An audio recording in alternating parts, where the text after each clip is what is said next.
In Rafah, Friday prayer doesn't take place in the mosque. It was destroyed long ago. On a day the world ruminated on the politics of war, its reality gets ever darker. This is footage from the Kamal Adwan hospital in North Gaza. And this is a child called Fadi. He suffers from cystic fibrosis, a condition worsened by war. Malnutrition is common now. We are receiving more than 50 cases a day.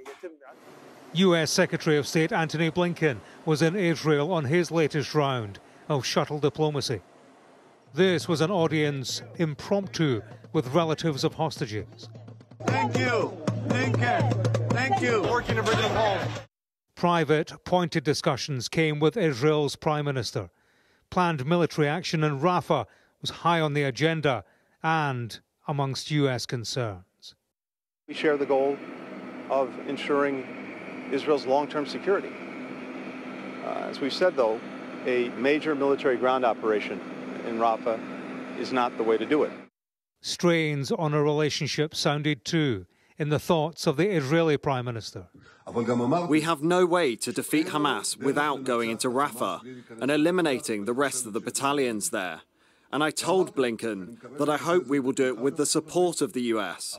But if we have to, we will do it alone.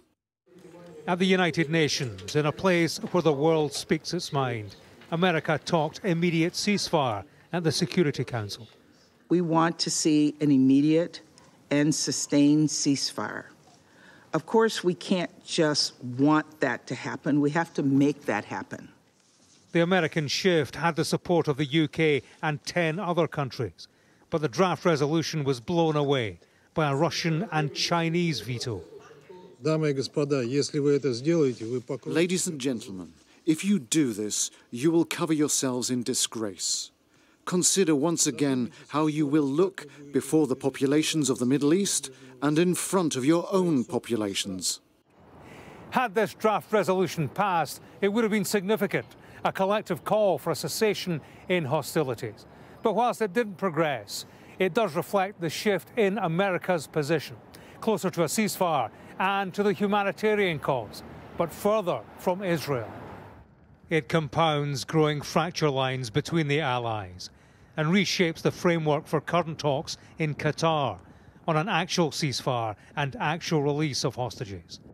The politics of a ceasefire didn't fly here. They may yet land there. James Matthews, Sky News, at the United Nations in New York.